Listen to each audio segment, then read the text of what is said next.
ಶ್ರೀ ಗುರುಭ್ಯೋ ನಮಃ. ಹರಿ ಓಂ.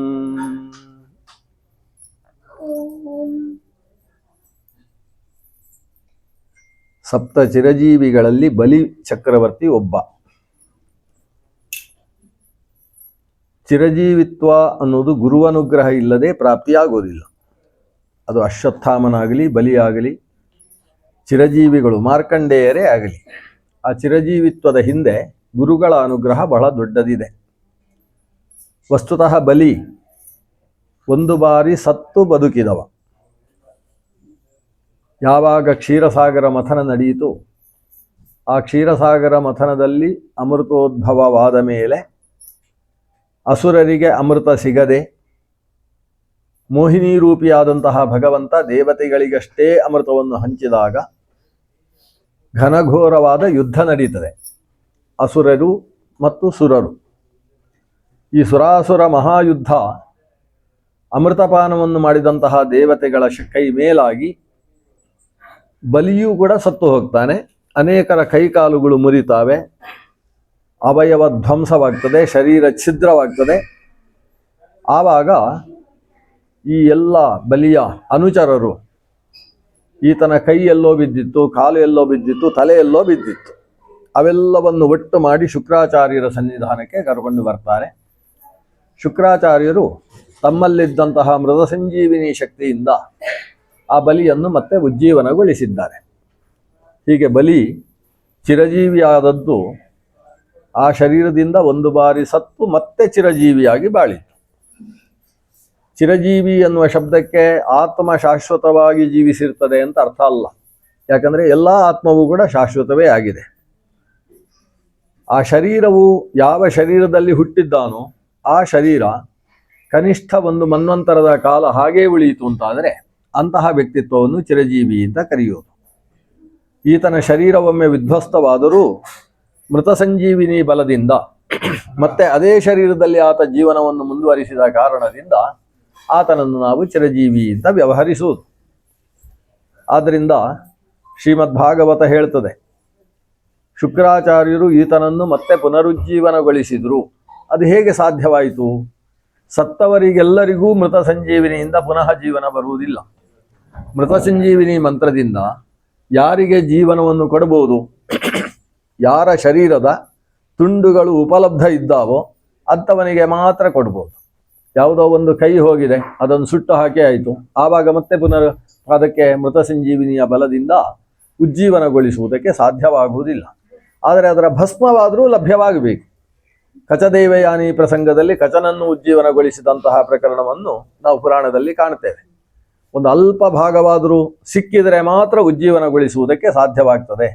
ಆ ರೀತಿಯಲ್ಲಿ ಬಲಿ ಯಾವಾಗ ಶುಕ್ರಾಚಾರ್ಯರಿಂದ ಹೊಸ ಜನ್ಮವನ್ನು ಪಡೆದ ಅವತ್ತಿನಿಂದ ತನ್ನನ್ನು ಪೂರ್ತಿಯಾಗಿ ಆ ಪುರೋಹಿತರ ಕುಟುಂಬಕ್ಕೆ ಅರ್ಪಿಸಿಕೊಳ್ತಾನೆ. ಶುಕ್ರಾಚಾರ್ಯರ ಭೃಗುಗಳ ಆಶ್ರಮದಲ್ಲಿ ತಾನು ಪರಮ ಸೇವಕನಾಗಿ, ಇಂಗಿತಜ್ಞನಾಗಿ ಅವರಿಗೆ ಬೇಕಾದ ಸೇವೆಯನ್ನೆಲ್ಲ ನಡೆಸ್ತಾನೆ. ಒಬ್ಬ ರಾಜನಾದಂತಹ ವ್ಯಕ್ತಿ, ಒಂದು ಕಾಲದಲ್ಲಿ ತ್ರಿವಿಷ್ಟಪವನ್ನು ಆಳಿದ್ದಂತಹ ಬಲಿ, ಆತ ಇವತ್ತು ತಮ್ಮ ಮನೆಯಲ್ಲಿ ಹೀಗೆ ಸಮಿದೆಯನ್ನು ತಂದುಕೊಡುವುದೇನು, ಮನೆಯಲ್ಲಿದ್ದ ಕಸಕಡ್ಡಿಗಳನ್ನು ತೆಗೆದು ಶುದ್ಧೀಕರಿಸುವುದೇನು, ಇವರು ಮಾಡತಕ್ಕಂತಹ ಕರ್ಮಾಂಗಗಳಿಗೆ ಬೇಕಾದಂತಹ ಸಾಂಗೋಪಾಂಗವಾದ ಭಿನ್ನ ಭಿನ್ನ ಸಾಹಿತ್ಯಗಳನ್ನು ಒದಗಿಸುವ ಕೆಲಸಗಳೇನು, ಇವೆಲ್ಲವನ್ನು ಮಾಡ್ತಾನೆ. ಗುರುಗಳು ಎಲ್ಲಿಯಾದರೂ ದೂರ ಸಂಚಾರ ಮುಗಿಸಿ ಬರ್ತಾ ಇದ್ದಾರೆ ಅಂದರೆ ಅವರ ಪಾದ ಪ್ರಕ್ಷಾಲನೆಗೆ ತಾನು ಕಟಿಬದ್ಧವಾಗಿ ಕಾಯ್ತಾ ಇರ್ತಾನೆ. ಪ್ರಕ್ಷಾಲಿತ ಪಾದ ಜಲವನ್ನು ಶಿರದಲ್ಲಿ ಧಾರಣೆ ಮಾಡಿಕೊಳ್ತಾನೆ. ಅವರಿಗೆ ಕಾಲಕಾಲದಲ್ಲಿ ಉಪಸತ್ತಿಯನ್ನು ಮಾಡಿ ನನ್ನಿಂದ ಏನಾಗಬೇಕು, ಯಾವ ಕೆಲಸ ಮಾಡಬೇಕು ಅಂತ ಕಿಂಕರನಾಗಿ, ಕಿಂಕರವಾಣಿ, ನಾನು ಏನು ಮಾಡಬೇಕು ಅಂತ ಕೇಳ್ತಾ ಇರ್ತಾನೆ. ಈ ಎಲ್ಲ ಉಪಸತ್ತಿಯಿಂದ ಶುಕ್ರಾಚಾರ್ಯರು ಮಾತ್ರ ಅಲ್ಲ, ಶುಕ್ರಾಚಾರ್ಯರ ಇಡೀ ಕುಟುಂಬ 120 ಜನರದ್ದು, ಅದು ಅವಿಭಕ್ತ ಕುಟುಂಬ ಅವ್ರದ್ದು. ಈಗೆಲ್ಲ ನಾವು 2 ಜನರದ್ದು 3 ಜನರದ್ದು ಅವಿಭಕ್ತ ಕುಟುಂಬಗಳನ್ನು ನೋಡು. ಇವರಿಗೆಲ್ಲ ಭೃಗುಗಳು ಅಂತ ಹೆಸರು. ಒಂದು ಮನೆಯಲ್ಲಿ ವಾಸ ಮಾಡತಕ್ಕಂತಹ ಭೃಗು ವಂಶದ ದೊಡ್ಡ ಸಮುದಾಯ. ಅವರೆಲ್ಲರೂ ಕೂಡ ಈ ಹುಡುಗನ ಬಗ್ಗೆ, ಈ ಬಲಿಯ ಬಗ್ಗೆ ಅತ್ಯಂತ ಪ್ರೀತರಾದರು. ರಾಜವಂಶ, ಪ್ರಹ್ಲಾದನ ವಂಶದಲ್ಲಿ ಬಂದಿರತಕ್ಕಂಥವ. ಆದರೆ ಮನೆಯಲ್ಲಿ ಈ ಬ್ರಾಹ್ಮಣರ ಸೇವೆಯಲ್ಲಿ ಹೀಗೆ ತೊಡಗಿಸಿಕೊಂಡಿದ್ದಾನೆ ಅಂತ ಆತನ ಮೇಲೆ ಎಲ್ಲರಿಗೂ ಅನುಕಂಪೆ. ಆ ಕಾರಣದಿಂದ ಸ್ವತಃ ಶುಕ್ರಾಚಾರ್ಯರು ಆತನ ಕೈಯಲ್ಲಿ ವಿಶ್ವಜಿತ್ ಅಂತಕ್ಕಂತಹ ಒಂದು ಮಹಾಯಾಗವನ್ನು ಬಲಿಯ ಪತ್ನಿಯಾದ ವಿಂಧ್ಯಾವಲಿಯ ಜೊತೆಗೆ. ವಿಂಧ್ಯಾವಲಿ ಮತ್ತು ಬಲಿ ದಂಪತಿಗಳ ಮೂಲಕ ಮಹಾಯಾಗಗಳನ್ನೆಲ್ಲ ಮಾಡಿಸಿದ್ರು, ಅನೇಕ ಅಭಿಷೇಕಗಳನ್ನೆಲ್ಲ ಮಾಡಿದ್ರು. ಇವೆಲ್ಲದರ ಬಲದಿಂದ ಆತ ದೇವಲೋಕವನ್ನು ತನ್ನದಾಗಿಸಿಕೊಂಡ. ಇಷ್ಟು ಕಥೆಯನ್ನು ನಾವು ನಿನ್ನೆಯ ದಿವಸ ಶ್ರವಣ ಮಾಡಿದ್ದೇವೆ. ಆಗ ಬೃಹಸ್ಪತಿ ಆಚಾರ್ಯರ ನಿರ್ದೇಶನದ ಹಾಗೆ ದೇವತೆಗಳೆಲ್ಲ ತಮ್ಮ ಊರನ್ನು ಬಿಟ್ಟು ಎಲ್ಲೋ ಹೋಗಿ ಭೂಗತರಾಗಿ ಹೋದರು ಅನ್ನೋದು ನಡೆದಂತಹ ಘಟನೆ. ಇಷ್ಟರಲ್ಲಿ ತುಂಬ ಬೇಸರ ಆದದ್ದು ಯಾರಿಗೆ ಅಂತ ಹೇಳಿದರೆ, ದೇವತೆಗಳ ಮಾತೆಯಾದಂತಹ ಅದಿತಿ ದೇವಿಗೆ. ಅದಿತಿ ದೇವಿ ತನ್ನಲ್ಲಿಗೆ ಬಂದಂತಹ ತನ್ನ ಪತಿಯಾದಂತಹ ಕಶ್ಯಪ ಪ್ರಜಾಪತಿಯನ್ನು ಕುರಿತು ಹೇಳ್ತಾಳೆ. ನಾನು ಒಂದು ಸುಂದರವಾದ ಘಟನೆಯನ್ನು ಭಾಗವತ ನಿರೂಪಣೆ ಮಾಡ್ತದೆ. ಕಶ್ಯಪರು ಆಕೆಯ ಮುಖವನ್ನು ನೋಡಿ ಪ್ರಶ್ನೆ ಮಾಡ್ತಾರೆ. ಕಶ್ಯಪರಿಗೆ ಒಂದೇ ಮನೆ ಅಲ್ಲ, ಕಶ್ಯಪರಿಗೆ ಒಟ್ಟು 17 ಮನೆಗಳುಂಟು. 17 ಪತ್ನಿಯರು, ಒಬ್ಬೊಬ್ಬರಿಗೆ ಒಂದೊಂದು ಮನೆ ಅಂತ ಆ ವ್ಯವಸ್ಥೆ. ಆ ಕಡೆ ಭೃಗುಗಳ ಮನೆಯಲ್ಲಿ ಹಾಗಲ್ಲ. ಭೃಗುಗಳಿಗೆ ಖ್ಯಾತಿದೇವಿ ಅಂತ ಒಬ್ಬಳೇ ಪತ್ನಿ, ಆದರೆ ಕುಟುಂಬದಲ್ಲಿ 120 ಜನ ಇದ್ದಾರೆ. ಇವ್ರದ್ದು ಹಾಗಲ್ಲ, ಇವ್ರದ್ದು 17 ಪತ್ನಿ, ಅದರಿಂದ 17 ಮನೆ. ಆದ್ದರಿಂದ ಪತ್ನಿಯರಿಗೆ ಸಂಸ್ಕೃತದಲ್ಲಿ ದಾರ ಅಂತ ಒಂದು ಹೆಸರು. ದಾರಾಹ, ದಾರ ಅಂದರೆ ಎಲ್ಲ ಸೀಳುವವಳು ಅಂತ ಅರ್ಥ. ಅದರಿಂದ ಒಂದು ಮದುವೆ ಆದರೆ ಸೀಳುವುದಿಲ್ಲ, ಸರಿಯಾಗಿರ್ತದೆ. 2-3 ಮದುವೆಗಳಾದರೆ ಸೀಳ್ಕೊಂಡು ಹೋಗ್ತದೆ ಅಂತ. ಹಾಗೆ ಈತನಿಗೆ ಒಟ್ಟು 17 ಪತ್ನಿಯರು.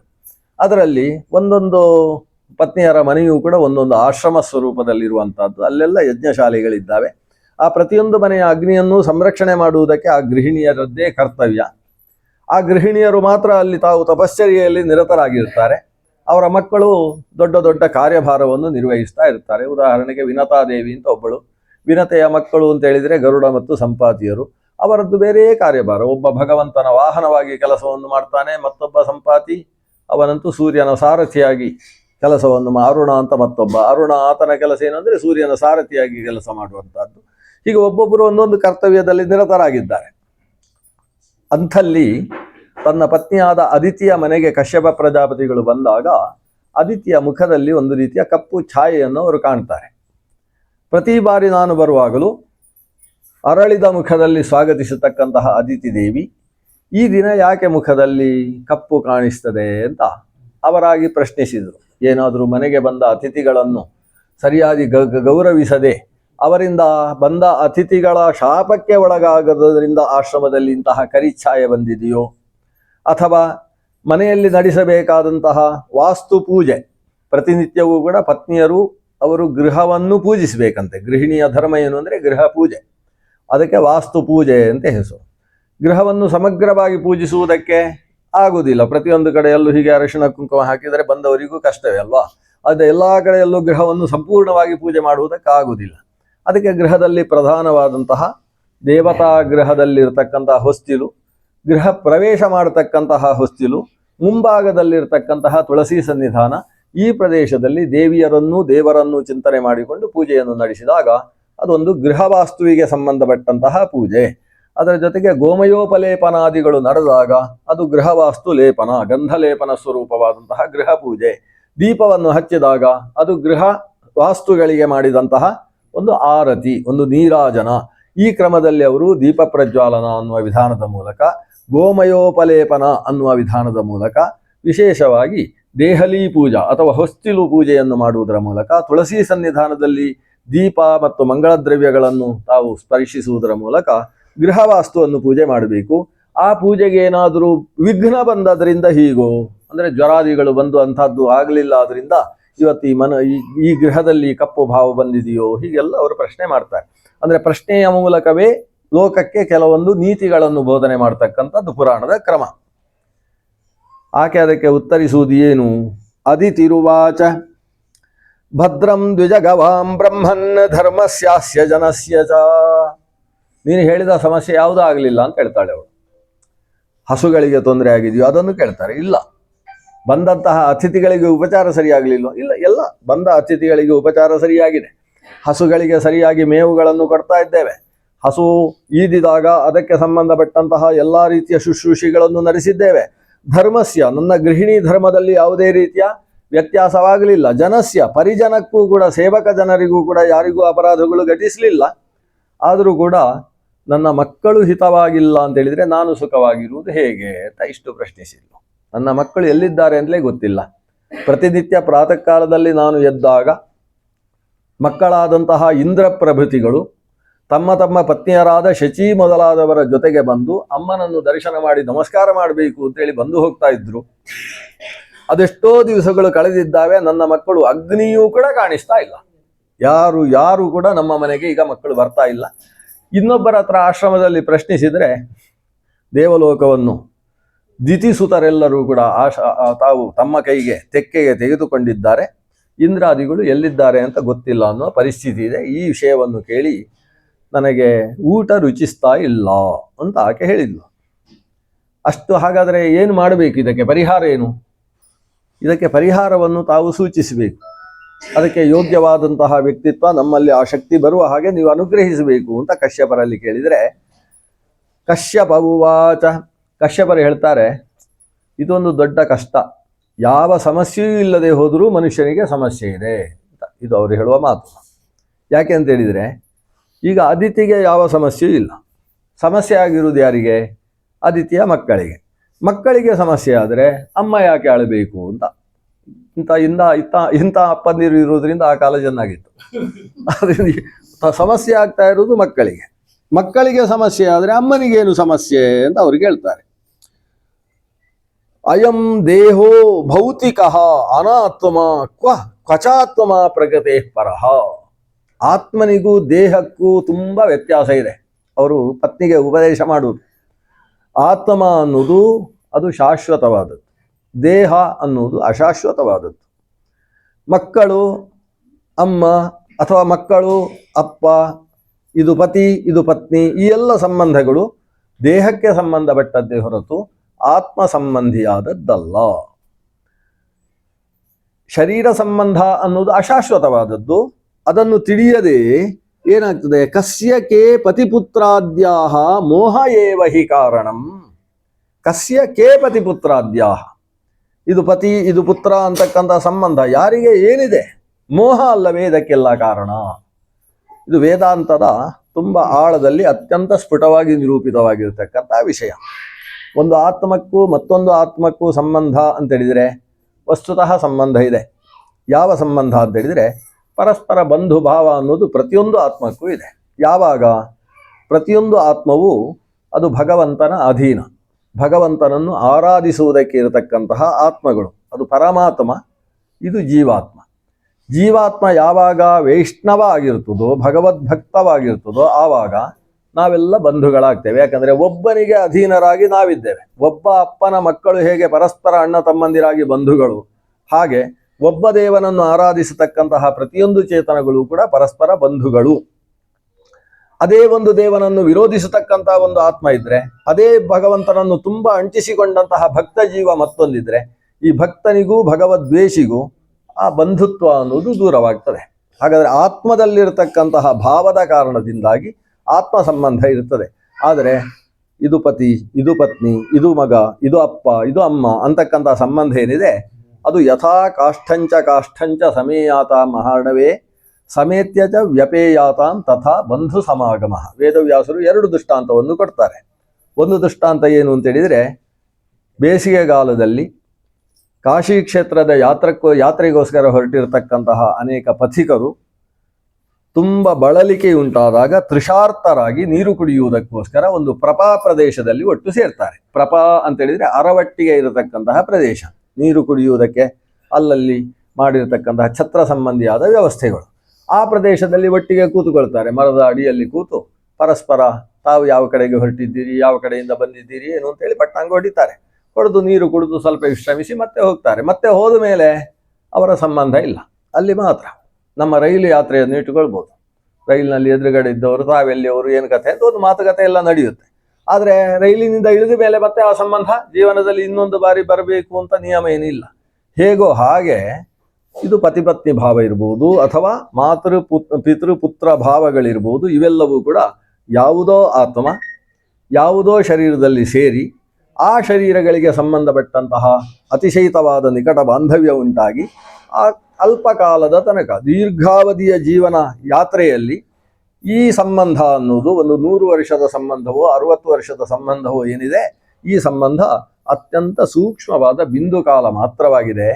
ಯಾರಿಗೆ ಯಾರುಂಟು ಎರವಿನ ಸಂಸಾರ ನೀರ ಮೇಲನ ಗುಳ್ಳೆ ನಿಜವಲ್ಲ ಹರಿಯೇ ಅಂತ ದಾಸರು ಹೇಳಿದ ಹಾಗೆ, ನೀರಿನ ಮೇಲಿನ ಗುಳ್ಳೆ ಹೇಗೆ ನಿತ್ಯವಲ್ಲವೋ, ಈ ಕ್ಷಣದಲ್ಲಿ ಆ ಗುಳ್ಳೆ ಇದೆ, ಮುಂದಿನ ಕ್ಷಣದಲ್ಲಿ ಅದು ಒಡೆದು ಮತ್ತೆ ನೀರಾಗಿ ಬಿಡುತ್ತೋ, ಆ ಸ್ವರೂಪದಲ್ಲಿ ನಮ್ಮ ಸಂಬಂಧಗಳು ಅತ್ಯಂತ ಅಶಾಶ್ವತವಾದದ್ದು. ಆದರೆ ಏನು ಮಾಡೋಣ ಹೇಳು, ಈ ಸಂಬಂಧ ಅಶಾಶ್ವತ ಅಂತ ಗೊತ್ತಿದ್ದವರು ಕೂಡ ಕಣ್ಣಲ್ಲಿ ನೀರು ಹಾಕ್ತಾರೆ. ಯಾಕಂದರೆ ನೀನು ಸಾಮಾನ್ಯ ಅಲ್ಲ, ಅದಿತಿ ದೇವಿ ನೀನು. ನಾನು ಗುರುಕುಲದಲ್ಲಿ ಮರೀಚಿ ನನ್ನ ಅಪ್ಪನ ಜೊತೆಗೆ ಅಧ್ಯಯನ ಮಾಡಿದವ, ನೀನು ಸ್ವತಃ ಒಂದು ಗುರುಕುಲದಲ್ಲಿ ಅಧ್ಯಯನ ಮಾಡಲಿಲ್ಲ ಅನ್ನೋದು ವಿಷಯ ಹೌದು. ಆದರೆ ನನಗಿಂತ ಹೆಚ್ಚು ಬುದ್ಧಿವಂತೆ ಉಳ್ಳವಳು ಅಂತ ಹೆಂಡತಿಯನ್ನು ಹೀಗೆ ಹೊಗಳ್ತಾ ಇರಬೇಕು. ಸ್ವಲ್ಪ ಸ್ವಲ್ಪ ಅವರ ದುಃಖ ಆಗ ಕಡಿಮೆ ಆಗ್ತದೆ. ಅದನ್ನು ಹೇಳ್ತಾರೆ ಕಶ್ಯಪ ಪ್ರಜಾಪತಿ, ನಿನಗೆ ಎಲ್ಲ ವಿಷಯಗಳು ಗೊತ್ತು, ಈಗ ನಾನೇನು ನಿನ್ನಲ್ಲಿ ಹೇಳ್ತಾ ಇದ್ದೇನೆ ಇಂಥ ವಿಷಯ ನಿನಗೆ ಅರಿವಿಲ್ಲದ ವಿಷಯ ಅಂತ ಅಲ್ಲ. ಆದರೂ ಕೂಡ ಏನು ಮಾಡೋಣ, ಮೋಹ ಏವಹಿ ಕಾರಣಂ. ಈ ಮೋಹ ಅನ್ನುವುದು ಅದು ಯಾರನ್ನೂ ಬಿಟ್ಟು ಹೋಗುವುದಿಲ್ಲ. ಲಿಂಗದೇಹ ಭಂಗವಾಗುವಲ್ಲಿಯ ತನಕವೂ ಕೂಡ ಆತ್ಮ ಚೈತನ್ಯಕ್ಕೆ ಮೋಹ ಮುಗ್ಧತೆ ಅನ್ನುವ ಸ್ಥಿತಿ ಇರ್ತದೆ. ಈ ಕಾರಣದಿಂದ ಪ್ರಮಾದ ಉಂಟಾಗ್ತದೆ. ಆದ್ದರಿಂದ ನಾವೀಗ ಮಕ್ಕಳಿಗೆ ಇಂತಹ ಸಮಸ್ಯೆ ಆಗಿದೆ ಅಂತ ನೀನು ಅಳುವುದನ್ನು ನೋಡಿದ ಮೇಲೆ ನಾವೇನು ಮಾಡಬೇಕು, ಯಾರಿಗೆ ಸಮಸ್ಯೆ ಆಗುವುದಿಲ್ಲೋ ಅವರನ್ನು ಮಕ್ಕಳು ಅಂತ ಭಾವಿಸಬೇಕು. ಒಂದು ಸಮಸ್ಯೆ ಆಗುವ ಮಕ್ಕಳಿದ್ದರೆ ನಮಗೆ ದುಃಖ, ಮಕ್ಕಳಿಗೆ ಹಾಗಾಯಿತು ಅಂತ ಕುಂತಿದೇವಿ ಹೇಳಿದ ಹಾಗೆ. ಕುಂತಿದೇವಿ ಕೃಷ್ಣನ ಹತ್ರ ಬಂದು ಹೇಳ್ತಾಳೆ, ನನಗೆ ಇನ್ನು ಮಕ್ಕಳ ಮೇಲೆ ಇರುವ ಮೋಹವನ್ನು ತೆಗೆದು ಹಾಕು ಕೃಷ್ಣ. ಯಾಕೆ ಅಂತೇಳಿದರೆ ನಾನು ಎಲ್ಲ ಆನಂದವಾಗಿಯೇ ಇದ್ದೆ, ಮಕ್ಕಳು ಕಾಡಿನಲ್ಲಿ ಹೋಗಿ ಒದ್ದಾಡ್ತಾ ಇದ್ದಾರೆ, ನನ್ನ ಪ್ರೀತಿಯ ಸೊಸೆಯಾದ ದ್ರೌಪದಿ ದೇವಿಯಲ್ಲಿ ಒದ್ದಾಡ್ತಾ ಇದ್ದಾಳೆ ಅಂತ ನಾನು ವಿದುರನ ಮನೆಯಲ್ಲಿ ಅಳ್ತಾ ಇದ್ದೆ. ಆದ್ರಿಂದ ನೀನು ಮಾಡಬೇಕಾದ್ದು ಇಷ್ಟೇ, ಅಥ ವಿಶ್ವೇಶ ವಿಶ್ವಾತ್ಮನ್ ವಿಶ್ವಮೂರ್ತೆ ಸ್ವಕೇಶು ಮೇ ಸ್ನೇಹಪಾಶಮಿಮಂ ಛಿಂದಿ ಧ್ರುವಂ ವೃಷ್ಣಿಷು ಪಾಂಡುಷು. ನನ್ನ ಮಕ್ಕಳಲ್ಲಿರತಕ್ಕಂಥ ಸ್ನೇಹಪಾಶವನ್ನು ಕಡಿದು ಹಾಕು ಅಂತ ಕುಂತಿದೇವಿ ಶ್ರೀಕೃಷ್ಣನಲ್ಲಿ ಪ್ರಾರ್ಥಿಸಿದ ಹಾಗೆ ಸ್ನೇಹಪಾಶವನ್ನು ಕಡಿದು ಹಾಕಬೇಕು. ಮತ್ತೆ ಸ್ನೇಹಪಾಶ ಇಲ್ಲ ಅಂತೇಳಿದರೆ ಆತ್ಮಚೈತನ್ಯ ಮನಸ್ಸು ಅದಕ್ಕೊಂದು ಕೆಲಸವೇ ಇಲ್ಲ ಆಗುತ್ತಲ್ವಾ. ಅದಕ್ಕೋಸ್ಕರ ಮನಸ್ಸನ್ನು, ದುಃಖಿಗಳಲ್ಲಿದ್ದಂತಹ ಮನಸ್ಸನ್ನೆಲ್ಲ ಸೆಳೆದು ಸರ್ವಸುಖಿಯಾದ ಆನಂದಮಯನಾದ ಭಗವಂತನಲ್ಲಿ ಹಾಕಬೇಕು. ಭಗವಂತನಲ್ಲಿ ಅತಿಶಯಿತವಾದ ಪ್ರೀತಿ ಉಂಟಾದಾಗ ಭಗವಂತ ಯಾವತ್ತೂ ದುಃಖಿ ಆಗುವುದಿಲ್ಲ, ನಿರಂತರ ಆನಂದ ಪೂರ್ಣನಾಗಿರ್ತಾನೆ. ಆದ್ರಿಂದ ಆನಂದ ಪೂರ್ಣನಲ್ಲಿ ಅಭಿಮಾನ ಹೊಂದಿದಾಗ ತನಗೂ ಆನಂದ.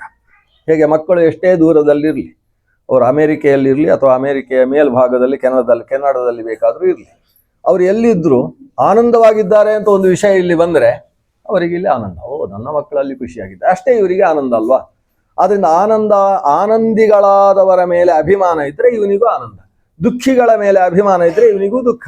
ಎಲ್ಲಿ ದುಃಖದ ಸಂಬಂಧವೇ ಇಲ್ಲವೋ ಅಂತಹ ಪರಮಸುಖ ಆನಂದಮಯ ಅಂತ ಉಪನಿಷದ್ ವೇದ್ಯನಾದಂತಹ ಭಗವಂತನಲ್ಲಿ ನಮ್ಮ ಮಾನಸವಾದಂತಹ ಬಂಧ ಉಂಟಾಯಿತು ಅಂತಾದರೆ ಎಲ್ಲ ಮನಸ್ಸನ್ನು ತೆಗೆದು ಆ ಭಗವಂತನಲ್ಲಿ ಅರ್ಧಾಭಕ್ತಿಯನ್ನು, ಪೂರ್ಣವಾದ ಭಕ್ತಿಯನ್ನು ಮಾಡುವ ಹಾಗೆ ನನಗೆ ಶಕ್ತಿಯನ್ನು ಕೊಡು ಅಂತ ಕುಂತಿದೇವಿ ಪ್ರಾರ್ಥನೆ ಮಾಡ್ತಾಳೆ. ಇಲ್ಲಿ ಅದನ್ನೇ ಕಶ್ಯಪ ಹೇಳ್ತಾನೆ. ಈಗ ಮಕ್ಕಳಿಗೆ ಆಗಿರುವ ಸಮಸ್ಯೆ, ಇದರ ಪರಿಹಾರಕ್ಕೆ ನಾವು ಭಗವಂತನನ್ನು ಮಗನನ್ನಾಗಿ ಪಡಿಬೇಕು. ಯಾಕಂದರೆ ಸಮಸ್ಯೆ ಇಲ್ಲದ ಮಗ ಹುಟ್ಟಿದ ಅಂತಾದರೆ ನಮಗೆ ಆನಂದವಾಗಿರ್ತದೆ. ಆದ್ದರಿಂದ ದೇವರನ್ನು ನಾವು ಪ್ರಾರ್ಥಿಸಬೇಕು. ಅದಕ್ಕೋಸ್ಕರ ನೀನೇನು ಮಾಡು,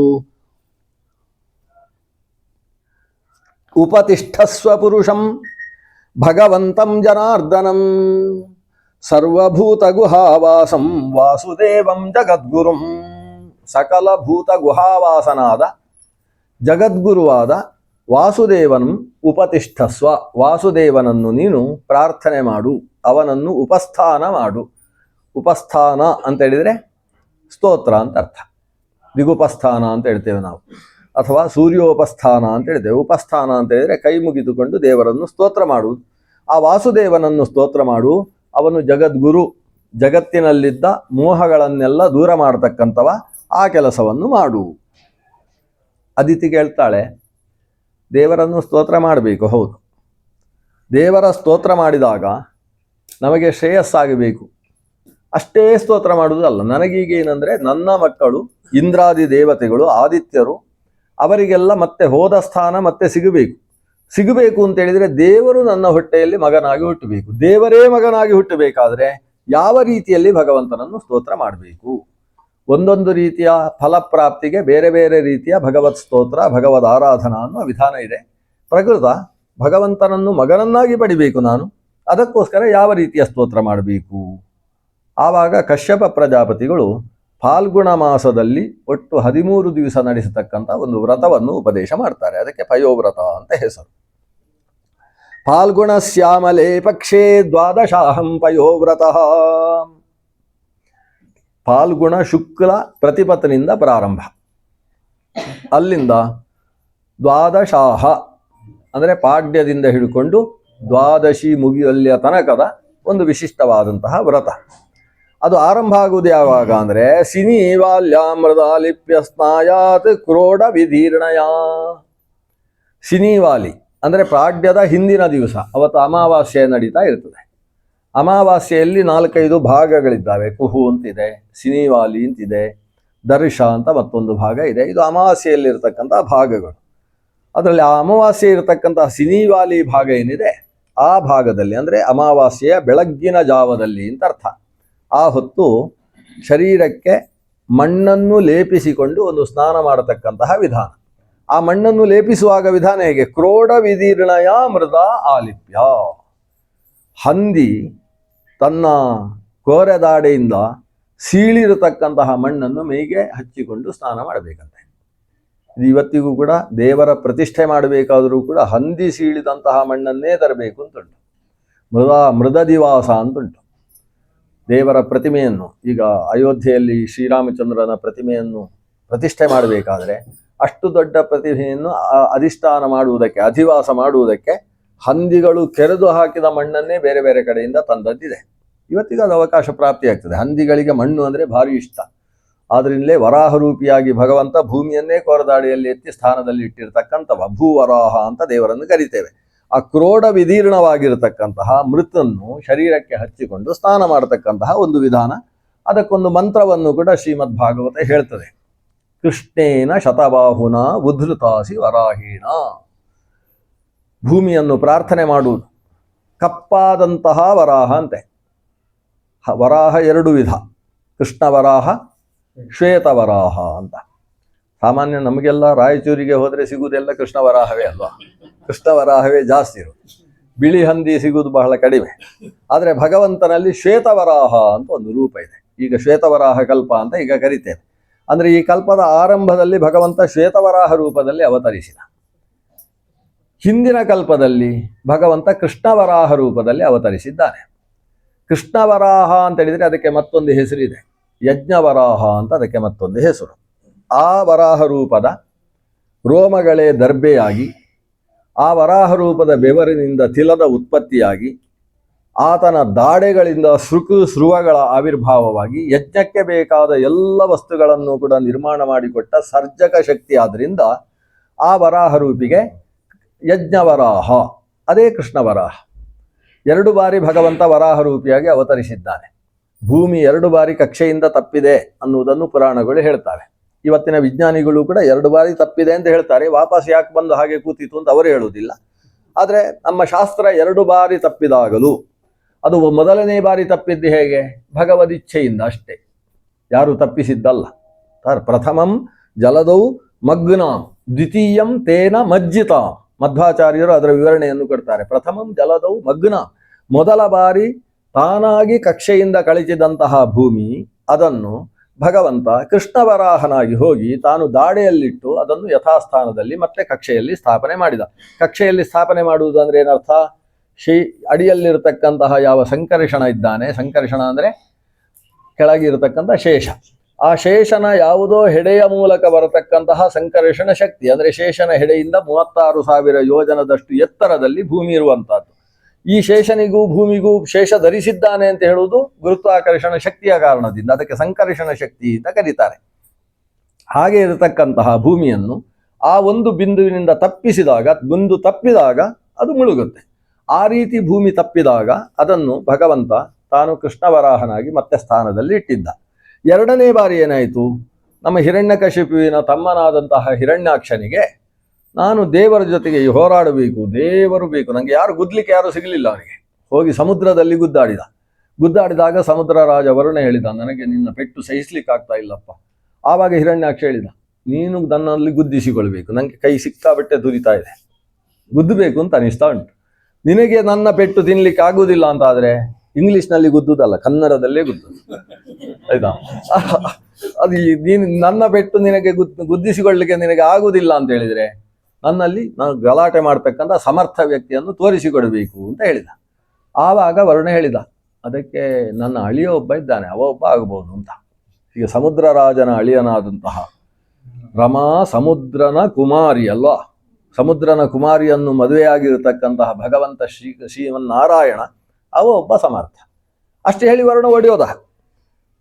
ಆಗ ನಾರದರು ಸಿಕ್ಕಿದ್ರು. ನನಗೆ ನಾರಾಯಣನನ್ನು ನಾನು ಈಗ ಗುದ್ದುವುದಕ್ಕೆ ಕರಿಬೇಕು, ಎಲ್ಲಿದ್ದಾನೆ, ಹೇಗೆ ತರಬೇಕು? ಅದಕ್ಕೆ ನಾರದರು ಹೇಳಿದ್ರು, ಅದು ಉಪವಾಸ ಮಾಡಬೇಕು, ಕೈ ಹೀಗೆ ಹಿಡ್ಕೊಂಡು ಏಕಪಕಾದಲ್ಲಿ ನಿಂತು ತಪಸ್ಸು, ಓಂ ನಮೋ ನಾರಾಯಣಾಯ ಅಂತ ಹೇಳಬೇಕು, ಆಗ ಬರ್ತಾನೆ. ನಮಗೆ ಉಪವಾಸ ಎಲ್ಲ ಆಗುವುದಿಲ್ಲ ಅಂತ ಹೇಳಿದ. ಅಂಥದ್ದೆಲ್ಲ ನಮ್ಮಿಂದ ಮಾಡಲಿಕ್ಕೆ ಆಗುವುದಿಲ್ಲ. ಹಾಗಾದರೆ ಬೇರೆ ಏನು ಮಾರ್ಗ ಇದೆ? ಅವನಿಗೆ ಇಷ್ಟವಾದದ್ದನ್ನೆಲ್ಲ ಪುಡಿಗುಟ್ಟಿದ್ರೆ ಬರ್ತಾನೆ. ಎರಡನೇದು ಬಹಳ ಇಷ್ಟ ಆಯ್ತು ಅವನಿಗೆ. ದೇವರಿಗೆ ಇಷ್ಟವಾದದ್ದು ಯಾವುದು? ಗೋವುಗಳು, ಬ್ರಾಹ್ಮಣರು, ಅವರು ನಡೆಸುವ ಯಜ್ಞ ಯಾಗಾದಿಗಳು, ಕೊನೆಗೆ ಭೂಮಿ, ಇವೆಲ್ಲವೂ ಭಗವಂತನಿಗೆ ಬಹಳ ಇಷ್ಟ. ಕೊನೆಗೆ ಅವ ಭೂಮಿಯನ್ನೇ ಕಕ್ಷೆಯಿಂದ ಕಳಚುವಷ್ಟು ದೊಡ್ಡ ಶಕ್ತಿಶಾಲಿಯಾಗಿ ಕೆಲಸ ಮಾಡಿದ. ಆವಾಗ ಭಗವಂತ ಭೂಮಿಯನ್ನು ಎತ್ತುವುದಕ್ಕೆ ತಾನು ಶ್ವೇತವರಾಹನಾಗಿ ಆವಿರ್ಭವಿಸಿ ಬರ್ತಾನೆ. ಅಂತಹ ಶ್ವೇತವರಾಹ ತನ್ನ ದಾಡೆಯ ಮೂಲಕ ಭೂಮಿಯಿಂದ ಮಣ್ಣನ್ನು ಏನು ಎಬ್ಬಿಸಿದ್ದಾನೆ ಅದನ್ನು ಚಿಂತನೆ ಮಾಡಿಕೊಂಡು ಆತನ ದಾಡೆಗೆ ಅಂಟಿದ ಮಣ್ಣು ಇದು ಅಂತ ಆಲೋಚನೆ ಮಾಡಿಕೊಂಡು ಮೇಗೆ ಪೂಸಿಕೊಂಡು ಒಂದು ಆಯುರ್ವೇದದ ಚಿಕಿತ್ಸೆ ಅದು. ಶರೀರಕ್ಕೆ ಮಣ್ಣು ಹಚ್ಚಿಕೊಂಡು ಸ್ನಾನಿಸುವುದು ಅನ್ನುವುದು ಕೂಡ ಒಂದು ರೀತಿಯ ಚರ್ಮ ಚಿಕಿತ್ಸೆ. ಆ ರೀತಿಯಲ್ಲಿ ಸ್ನಾನವನ್ನು ಮಾಡಬೇಕು. ತುಂಬ ಉಂಟು. ಪಯೋವ್ರತದ ವಿವರಣೆ ಈಗ ಸದ್ಯಕ್ಕೆ ಬೇಡ, ತುಂಬ ಇದೆ. ಮುಖ್ಯವಾಗಿ ಪಯೋವ್ರತದ ಕ್ರಮ ಏನು? ಪ್ರತಿನಿತ್ಯ ಸೂರ್ಯೋದಯಕ್ಕೆ 4 ಗಳಿಗೆ ಇರುವಾಗ ಏಳಬೇಕು. ಅದು ಪಯೋವ್ರತ ಅಂದರೆ ಬೆಳಿಗ್ಗೆ 8:45 ಎದ್ದು ಆಮೇಲೆ ಹಾಲು ಮಾತ್ರ ಕುಡಿಯುವುದು ಅದಲ್ಲ. ಪಯೋವ್ರತ ಶುರು ಆಗುವುದು ಅಲ್ಲಿ. 1 ಗಳಿಗೆ ಅಂದರೆ 24 ನಿಮಿಷ, 4 ಗಳಿಗೆ ಅಂತ ಹೇಳಿದರೆ 1.5 ಗಂಟೆ ಅಂತ ಇಟ್ಟುಕೊಳ್ಳಿ, 96 ನಿಮಿಷ. ಸೂರ್ಯೋದಯ 6:30 ಗಂಟೆಗೆ ಇದೆ ಅಂತಾದರೆ ಬೆಳಗ್ಗೆ ನಾವು ಕನಿಷ್ಠ 5 ಗಂಟೆಯ ಒಳಗೆ ಏಳಬೇಕು ಅಂತ ಅರ್ಥ. ಅಷ್ಟು ಹೊತ್ತಿಗೆ ಪ್ರಾತಃ ಕಾಲದಲ್ಲಿ ಏಳಬೇಕು. ಸೂರ್ಯ ಉದಯಿಸುವುದಕ್ಕಿಂತ ಮುಂಚೆ ಕಲಿನಿಸ್ಸರಣವನ್ನು ಮಾಡಬೇಕು. ಕಲಿನಿಸ್ಸರಣ ಅಂದರೆ ಮನೆಯಲ್ಲಿದ್ದ ಕಸಕಡ್ಡಿಗಳನ್ನೆಲ್ಲ ದೂರೀಕರಿಸತಕ್ಕಂತಹ ಪ್ರಕ್ರಿಯೆಯನ್ನೆಲ್ಲ ನಡೆಸಬೇಕು. ಇವೆಲ್ಲ ಒಂದು ಪ್ರಕ್ರಿಯೆ. ಆಮೇಲೆ ಹಲ್ಲನ್ನು ಸರಿಯಾಗಿ ತೊಳಿಬೇಕು. ಯಾವುದೋ ಪೇಸ್ಟ್ ಹಾಕಿಕೊಂಡು ತೊಳಿಬಾರದು ಅಂತ ಹೇಳಿದ್ದಾರೆ ಇಲ್ಲಿ. ಯಾವುದರಿಂದ? ಅದನ್ನು ತೊಳೆಯುವುದಕ್ಕೆ ಒಂದು ವಿಧಾನವನ್ನೇ ಹೇಳ್ತಾರೆ. ದಂತಧಾವನ ಅಂತ ಹೇಳಿದರೆ ಅದಕ್ಕೆ ಅಪಮಾರ್ಗದ ಕಡ್ಡಿಯಿಂದ ದಂತದಲ್ಲಿದ್ದಂತಹ ಕೊಳೆಯನ್ನೆಲ್ಲ ತೆಗೆಯತಕ್ಕಂತಹ ವಿಧಾನವನ್ನು ಹೇಳ್ತಾರೆ. ಉತ್ತರಣೆ, ಅಪಮಾರ್ಗ ಅಂದರೆ ಉತ್ತರಣೆಯ ಕಡ್ಡಿ ಇದು. ಅದರಿಂದ ಶುದ್ಧೀಕರಣ ಮಾಡಿಕೊಳ್ಬೇಕು. ಆಮೇಲೆ ಭಗವಂತನನ್ನು ವಾಸುದೇವ ದ್ವಾದಶಾಕ್ಷರ ಮಂತ್ರದಿಂದ ಆರಾಧಿಸಬೇಕು. ಆಹಾರದಲ್ಲಿ ಕೇವಲ ಹಾಲು ಮಾತ್ರ ತಗೊಳ್ಬೇಕು. ಪಯೋವ್ರತ ಅಂದರೆ ಹಾಲು ಬಿಟ್ಟು, ನಮ್ಮಲ್ಲಿ ಕ್ಷೀರವ್ರತ, ದಧಿವ್ರತ ಎಲ್ಲ ಉಂಟು. ಆ ರೀತಿ ಅಲ್ಲ ಪಯೋವ್ರತ ಅಂದರೆ. ಕ್ಷೀರವ್ರತ ಅಂದರೆ ಹಾಲು ಬಿಟ್ಟು ಮಾಡತಕ್ಕಂತಹ ವ್ರತ. ಇಲ್ಲಿ ಪಯೋವ್ರತ ಅಂತ ಇದ್ರೆ ಅದು ಪತಿವ್ರತ ಅಂತಿದ್ದ ಹಾಗೆ. ಇದು ಕ್ಷೀರವ್ರತ ಅಂದರೆ ಹಾಲನ್ನು ಬಿಟ್ಟು ಮಾಡುವ ವ್ರತದ ಹಾಗೆ ಪತಿವ್ರತಕ್ಕೆ ವ್ಯಾಖ್ಯಾನ ಮಾಡ್ಲಿಕ್ಕೆ ಬರೋಲ್ಲ ಅಲ್ವಾ? ಹಾಗೆ ಇಲ್ಲೂ ಕೂಡ ಪಯೋವ್ರತ ಅಂದರೆ ಹಾಲನ್ನು ಮಾತ್ರ ಸ್ವೀಕರಿಸಿಕೊಂಡು ಮಾಡತಕ್ಕಂತಹ ವ್ರತ ಅಂತ ಅರ್ಥ. ಬೇರೆ ಆಹಾರವಿಲ್ಲದೆ, ಅದು ಕೂಡ ಹಾಲು ಸಿಕ್ಕಾಬಟ್ಟೆ ಸ್ವೀಕರಿಸುವ ಹಾಗಿಲ್ಲ. ಒಂದು ಪಾವು ಅಂತ ಹೇಳಿದ್ರೆ ಈಗ ಎಷ್ಟು ಅಂತ ಹೇಳಬೇಕಾಗ್ತದೆ. ಒಂದು ಇಟ್ಟುಕೊಳ್ಳಿ, ಒಂದು 220 kg, 220 ಗ್ರಾಮ್, 250 ಮಿಲಿಲೀಟರ್, ಕಾಲು ಲೀಟರ್ ಅಂತ ಅರ್ಥ. ಅಷ್ಟು ಹಾಲನ್ನು ಮಾತ್ರ ಒಂದು ದಿವಸ. ಅದಕ್ಕೆ ಎಷ್ಟು ಬೇಕಾದರೂ ನೀರು ಹಾಕ್ಬೋದಂತೆ, ಅದೊಂದು ಅನುಕೂಲ ಇದೆ. ಆ ಹಾಲಿಗೆ ಎಷ್ಟು ಬೇಕಾದರೂ ನೀರು ಹಾಕ್ಬೋದು. ಆದರೆ ದಿವಸಕ್ಕೆ 1 ಬಾರಿ ಹಾಲು ಮಾತ್ರ ಸ್ವೀಕರಿಸಿ ಮಾಡ್ತಕ್ಕಂತಹ ವ್ರತ ಅಲ್ಲ ಇದು. 12 ದಿವಸ ಬರೀ ಹಾಲು ಕುಡಿದ್ರೆ ತೊಂದರೆ ಆಗುದಿಲ್ವಾ? ಅದಕ್ಕೆ ವಿಧಾನ ಹೇಳಿದ್ದಾರೆ. ಹಾಲು ಅಂತ ಹೇಳಿದ್ರೆ ಡೈರಿ ಹಾಲು ತರಬಾರ್ದು ಅಂತ ಹೇಳಿದ್ದಾರೆ. ಹಾಲು ಅಂತ ಹೇಳಿದ್ರೆ ಅದು ನೀಲಾಯಾಹ ಗೋಹೋ ಅಂದರೆ ಕಪ್ಪಾದ ಹಸುವಿನ ಹಾಲಾಗಬೇಕು. ಜೊತೆಗೆ ಕಪ್ಪಾದ ಹಸು ಅದು ಸೂರ್ಯನ ಬಿಸಿಲಲ್ಲಿ ಓಡಾಡಿರುವ ಹಸು ಆಗಿರಬೇಕು, ಅದರ ಹಾಲು ಆಗಬೇಕು. ಜೊತೆಗೆ ಹಸಿ ಹುಲ್ಲನ್ನು ಮೇದು ಬಂದಂತಹ ಹಸುವಿನ ಹಾಲಾಗಬೇಕು. ಇಂತಹ ಹಾಲಾದ ಪಕ್ಷದಲ್ಲಿ ಅಷ್ಟು ಹಾಲು ಸಾಕೋದು. ಮೃಷ್ಟಾನ್ನ ಭೋಜನ ಇದ್ದಷ್ಟು ಶಕ್ತಿಯನ್ನು ಕೊಡ್ತದೆ. ಯಾಕಂದರೆ ಹಸಿ ಹುಲ್ಲು ಮೇದಾಗ ಆ ಹುಲ್ಲಿನಲ್ಲಿದ್ದಂತಹ ಶಕ್ತಿಯೆಲ್ಲ ಹಾಲಿನಲ್ಲಿ ಎಲ್ಲ ರೀತಿಯ ಜೀವಸತ್ವಗಳು, ವಿಟಮಿನ್ ಅಂತ ಏನು ಹೇಳ್ತೇವೆ, ಅವೆಲ್ಲವೂ ಅದರಲ್ಲಿ ಸೇರಿಕೊಂಡಿರ್ತಾರೆ. ಜೊತೆಗೆ ಅದರ ಶರೀರದ ಮೇಲೆ ಸೂರ್ಯನ ಕಿರಣಗಳು ಬಿದ್ದುವು ಅಂತಾದರೆ ಆವಾಗ ಒಳಗಿದ್ದು ಹೋದಂತಹ ಹುಲ್ಲು ಅದು ಪಾಕವಾಗಿ ಹಾಲು ಆಗುತ್ತಲ್ವ. ಆ ಹಾಲಿನಲ್ಲಿ ಸೂರ್ಯನಲ್ಲಿದ್ದ ಸೌರಶಕ್ತಿಯೂ ಕೂಡ ಸೇರಿಕೊಂಡು ಹಾಲಿನಲ್ಲಿ ಎಲ್ಲ ರೀತಿಯ ಖನಿಜಾಂಶಗಳ ಪೂರಣ ಅನ್ನೋದು ಉಂಟಾಗ್ತದೆ. ಅಂತಹ ಹಾಲು ಅದು ತೊರೆಯ ನೀರನ್ನು ಕುಡಿದು ಹುಲ್ಲು ಮೇದು ಬಂದಿರತಕ್ಕಂತಹ ಕಪ್ಪು ಬಣ್ಣದ ಹಸು ಅಂತ ಹೇಳಿದರೆ ಅದು ಭಾರತೀಯ ಹಸು ಆಗಬೇಕು ಅನ್ನೋದು ಸ್ಪಷ್ಟವಾಯಿತು. ಯಾವುದೋ ಜರ್ಸಿಗಳೆಲ್ಲ ಆಗುವುದಿಲ್ಲ ಅಂತ ಆಯ್ತು. ಅಂತಹ ಒಂದು ದೇಶಿ ಹಸುವಿನ ಶುದ್ಧವಾದ ಹಾಲನ್ನು ಭಗವಂತನಿಗೆ ನಿವೇದನೆ ಮಾಡಿ ಅದೇ ಹಾಲಿನಿಂದ ಅಗ್ನಿಯಲ್ಲಿ ಒಂದು ಆಹುತಿಯನ್ನು ಕೊಟ್ಟು ವಾಸುದೇವ ದ್ವಾದಶಾಕ್ಷರ ಜಪವನ್ನು ಮಾಡಿ ಆಮೇಲೆ ಹಾಲನ್ನು ದೇವರ ನೈವೇದ್ಯ ಅಂತ ಸ್ವೀಕರಿಸಿಕೊಂಡು ಮಾಡತಕ್ಕಂತಹ ದ್ವಾದಶಾಹ ವ್ರತ, ದ್ವಾದಶಿಯ ತನಕ ನಡೆಸತಕ್ಕಂತಹ ವ್ರತ. ಈ ವ್ರತದಲ್ಲಿ ವ್ರತ ಹಾನಿ ಆಗುವಂತಹ ಸಾಧ್ಯತೆಗಳುಂಟು. ಏನು ವ್ರತ ಹಾನಿ ಅಂದರೆ ಮಧ್ಯದಲ್ಲಿ ಸಿಟ್ಟು ಮಾಡಿಕೊಳ್ಳುವ ಹಾಗಿಲ್ಲ, ಶೌಚ ಯಾವತ್ತೂ ವ್ಯತ್ಯಾಸ ಆಗುವ ಹಾಗಿಲ್ಲ, ಕಾಲು ತೊಳೆಯುವುದು ಅಂತ ಇದ್ರೆ ಸರಿಯಾದ ರೀತಿಯಲ್ಲಿ ಕಾಲಿನ ಹಿಮ್ಮಡಿ ಆ ಭಾಗ ಎಲ್ಲ ಸರಿಯಾಗಿ ಒದ್ದೆ ಆಗುವ ಹಾಗೆ ಸರಿಯಾಗಿ ತೊಳೆದುಕೊಳ್ಬೇಕು. ಮುಸ್ಸಂಜೆಯಲ್ಲೋ ಹಗಲಿನಲ್ಲೋ ನಿದ್ದೆಯನ್ನು ಮಾಡುವ ಹಾಗಿಲ್ಲ, ನಿದ್ದೆ ಮಾಡುವುದಕ್ಕೆ ಯಾವ ಕಾಲ ಹೇಳಿದ್ದಾರೋ ಆ ಕಾಲದಲ್ಲೇ ನಿದ್ದೆ ಮಾಡಬೇಕು. ಇನ್ನೊಬ್ಬರಿಗೆ ಸುಮ್ಮನೆ ಬೈಯುವ ಹಾಗಿಲ್ಲ, ಯಾರಿಗೋ ಹಿಂಸೆ ಮಾಡುವ ಹಾಗಿಲ್ಲ, ಇತ್ಯಾದಿ ಅನೇಕ ವಿಧಾನ. ಎಲ್ಲಕ್ಕಿಂತ ಕಷ್ಟ ಕೋಪ ಮಾಡಿಕೊಳ್ಳುವ ಹಾಗಿಲ್ಲ ಅನ್ನೋದು ಬಹಳ ಕಷ್ಟ. ಯಾಕಂದ್ರೆ ನಮ್ಮ ಕೈಯಲ್ಲಿ ಇಲ್ಲದೆ ಇದ್ದ ಕೆಲವು ಕೆಲಸಗಳನ್ನೆಲ್ಲ ಹೇಳಿದ್ದಾರೆ. ಈ ರೀತಿಯಲ್ಲಿ ವ್ರತಾನುಷ್ಠಾನವನ್ನು ಪರಿಶುದ್ಧವಾಗಿ ನಡೆಸಬೇಕಂತೆ. ತಸ್ಮಾದೇವಂ ವ್ರತಂ ಭದ್ರೇ ಪ್ರಯತಾ ಶ್ರದ್ಧಯಾಚರ ಭಗವಾನ್ ಪರಿಪುಷ್ಟಸ್ತೆ ವರಾನ್ ಆಶು ವಿಧಾಸ್ಯತಿ. ಈ ರೀತಿಯಾಗಿ ಶ್ರದ್ಧೆಯಿಂದ ನೀನು ವ್ರತಾನುಷ್ಠಾನ ಮಾಡಿದಿ ಅಂತಾದರೆ ಭಗವಂತ ವಾಸುದೇವ ನಿನಗೆ ವರವನ್ನು ಕೊಡ್ತಾನೆ, ವರಸುತನನ್ನು ಪ್ರಾಪ್ತವಾಗಿಸುತ್ತಾನೆ. ಅಂದರೆ ತಾನೇ ಮಗನಾಗಿ ಆವಿರ್ಭವಿಸ್ತಾನೆ ಅನ್ನುವ ಅರ್ಥದಲ್ಲಿ ಕಶ್ಯಪ ಪ್ರಜಾಪತಿಗಳು ಹೇಳಿದರು. ಅವರು ಹೇಳುವುದಕ್ಕಿಂತ ಮುಂಚೆಯೇ ಸಿದ್ಧವಾಗಿದ್ದಂತಹ ಈ ಅದಿತಿ ದೇವಿ ಪರಿಶುದ್ಧವಾಗಿ ಅವರು ಹೇಗೆ ಹೇಳಿದ್ದಾರೋ ಅದನ್ನು ತಪ್ಪದೆ ಪರಿಶುದ್ಧವಾಗಿ ಆ ಪಯೋವ್ರತ ಅನ್ನುವ ವಿಧಾನವನ್ನು ಅನುಷ್ಠಾನ ಮಾಡ್ತಾಳೆ. ಪಯೋವ್ರತಾನುಷ್ಠಾನದ ಮಧ್ಯದಲ್ಲಿ ನಡೆಸಬೇಕಾದ ಯಜ್ಞಾದಿಗಳನ್ನು ಅಗ್ನಿಯಲ್ಲಿ ಆಹುತಿ ಕೊಡುವುದಕ್ಕೆ ಸ್ವತಃ ಕಶ್ಯಪ ಪ್ರಜಾಪತಿಗಳು ಜೊತೆಗಿದ್ದು ಆ ವ್ರತದಲ್ಲಿ ಸೇರಿಕೊಳ್ತಾರೆ. ಅಂದರೆ ಇಲ್ಲಿ ಕೇವಲ ಅದಿತಿ ಮಾತ್ರ ವ್ರತ ಮಾಡಿದ್ದಲ್ಲ, ಅದಕ್ಕೆ ಸಹವರ್ತಿಯಾಗಿ ಕಶ್ಯಪ ಪ್ರಜಾಪತಿಗಳು ಕೂಡ ತಾವು ವ್ರತವನ್ನು ಅನುಷ್ಠಾನ ಮಾಡಿದರು. ಯಾಕೆ ಅಂತ ಹೇಳಿದರೆ ದಂಪತ್ಯೋಹ ಸಹಾಧಿಕಾರ, ಮಗುವನ್ನು ಪಡೆಯುವಲ್ಲಿ ಇಬ್ಬರಿಗೂ ಭಗವಂತನಂತಹ ಮಗು ಬೇಕು ಅನ್ನೋ ಅಭಿಪ್ರಾಯ ಇರುವುದರಿಂದ ಒಂದು ಒಳ್ಳೆಯ ಸಂತಾನ ಪ್ರಾಪ್ತಿಗೋಸ್ಕರ ಇಬ್ಬರೂ ಸೇರಿ ತಪಸ್ಸು ಮಾಡ್ತಾರೆ. ಶ್ರೀ ಮಧ್ವ ವಿಜಯದಲ್ಲಿ ಉಲ್ಲೇಖ ಮಾಡ್ತಾರೆ, ಮಧ್ವಾಚಾರ್ಯರನ್ನು ಮಗನನ್ನಾಗಿ ನಡಿಲ್ಲಾಯರು ಪಡಿಬೇಕು ಅಂತಾದರೆ, ಮಧ್ಯಗೇಹ ಭಟ್ರು ಪಡಿಬೇಕು ಅಂತಾದರೆ ಆ ದಂಪತಿಗಳು ತೀವ್ರೈಹಿ ಪಯೋವ್ರತ ಮುಖೈಹಿ ವಿವಿಧೈಹಿ ವ್ರತಾಗ್ರೈಹಿ. ಅದು ಹೇಗೆ? ಪುರಾ ಅದಿತಿ ಕಶ್ಯಪವು ತೌ, ಹಿಂದಕ್ಕೆ ಅದಿತಿ ಕಶ್ಯಪರು ಭಗವಂತನನ್ನು ಸಂಪೂರ್ಣ ಲಕ್ಷಣ ಚಣನಾದಂತಹ ಭಗವಂತನನ್ನು ಮಗನನ್ನಾಗಿ ಪಡೆಯುವುದಕ್ಕೋಸ್ಕರ ಹೇಗೆ ಪಯೋವ್ರತ ಇತ್ಯಾದಿಗಳನ್ನು ಅನುಷ್ಠಾನ ಮಾಡಿದರು, ಅದೇ ರೀತಿ ಈ ಮಧ್ಯಗೇಹ ದಂಪತಿಗಳು ಅಂದರೆ ನಡಿಲ್ಲಾಯ ದಂಪತಿಗಳು ಕೂಡ ಒಂದು ಶ್ರೇಷ್ಠ ಮಗ ನಮಗೆ ಆವಿರ್ಭವಿಸಬೇಕು ಅನ್ನೋ ಉದ್ದೇಶದಿಂದ 12 ವರ್ಷಗಳ ಕಾಲ ಅವರು ತಪಶ್ಚರಣೆಯನ್ನು ಮಾಡಿದರು ಅಂತ. ಇವರು 12 ದಿವಸಗಳಲ್ಲಿ ಅಂತಹ ವ್ರತ ತಪಶ್ಚರಣೆಯನ್ನು ನಡೆಸಿದರು. ಅದರ ಪರಿಣಾಮವಾಗಿ ಅವರಲ್ಲಿ ಭಗವಂತ ಪ್ರವೇಶ ಮಾಡಿದ. ಭಗವಂತ ಮೊದಲು ಕಶ್ಯಪ ಪ್ರಜಾಪತಿಯಲ್ಲಿ 3 ತಿಂಗಳ ತನಕ ತಾನು ಸಂಸ್ಥಿತನಾಗಿದ್ದು, ಆಮೇಲೆ ಅದಿತಿ ದೇವಿಯಲ್ಲಿ 9 ತಿಂಗಳ ತನಕ ಸಂಸ್ಥಿತನಾಗ್ತಾನೆ. ಈ ಕಾಲದಲ್ಲಿ ಬ್ರಹ್ಮಾದಿ ದೇವತೆಗಳು ಬಂದು ಸ್ತೋತ್ರ ಮಾಡ್ತಾರೆ ಅದಿತಿಯನ್ನು. ಇದಕ್ಕೆ ಗರ್ಭಸ್ತುತಿ ಅಂತ ಹೆಸರು. ಹೇಗೆ ಭಗವಂತ ಶ್ರೀಕೃಷ್ಣ ಆವಿರ್ಭವಿಸುವಾಗ ದೇವಕೀ ದೇವಿ 8 ತಿಂಗಳು ತುಂಬಿ ನವಗರ್ಭ ಅನ್ನುವುದು ತುಂಬಿ ಬರ್ತಾ ಇರುವಂತಹ ಕಾಲದಲ್ಲಿ ಬ್ರಹ್ಮರುದ್ರಾದಿ ದೇವತೆಗಳೆಲ್ಲರೂ ಕೂಡ ಮಥುರಾ ಪಟ್ಟಣದಲ್ಲಿದ್ದ ಆ ಕಾರಾಗಾರದ ಒಳಗೆ ಪ್ರವೇಶ ಮಾಡಿ ತೇಜೋರೂಪಿಗಳಾಗಿ ನಿಂತು ಆ ದೇವಕೀ ದೇವಿಯ ಗರ್ಭ ಸಂಸ್ಥಿತನಾದಂತಹ ಭಗವಂತನನ್ನು ಸತ್ಯವ್ರತಂ ಸತ್ಯಪರಂ ತ್ರಿಸತ್ಯಂ ಅಂತ ಪ್ರಾರ್ಥನೆ ಮಾಡ್ತಾರೆ. ಗರ್ಭಸ್ತುತಿ ಅಂತ ಅದಕ್ಕೆ ಹೆಸರು. ಹಾಗೆ ಇಲ್ಲೂ ಕೂಡ ಭಗವಂತ ತಾನು ಗರ್ಭ ಪ್ರವೇಶ ಮಾಡಿ ಆವಿರ್ಭಾವಗೊಂಡದ್ದು. ಅದಿತಿ ದೇವಿಯ ಭಾಗ್ಯ ಅದು. ಅದಿತಿ ದೇವಿ ಮೊದಲು ಪೃಷ್ಣಿ ಅನ್ನುವ ಹೆಸರಿನಲ್ಲಿದ್ದಾಗ ಪೃಷ್ಣಿಗರ್ಭ ಅನ್ನುವ ರೂಪದಿಂದ ದೇವರು ಹುಟ್ಟಿ ಬಂದಿದ್ದ. ಗರ್ಭದಲ್ಲಿ ಪ್ರವೇಶ ಮಾಡಿಯೇ ಹುಟ್ಟಿದ್ದು. ಭಗವಂತನಿಗೆ ಗರ್ಭವಾಸದ ದುಃಖ ಇಲ್ಲ. ಆದರೆ ಸರ್ವಾಂತರ್ಯಾಮಿಯಾದ ಭಗವಂತ ಗರ್ಭದಲ್ಲೂ ಇರಬಲ್ಲ.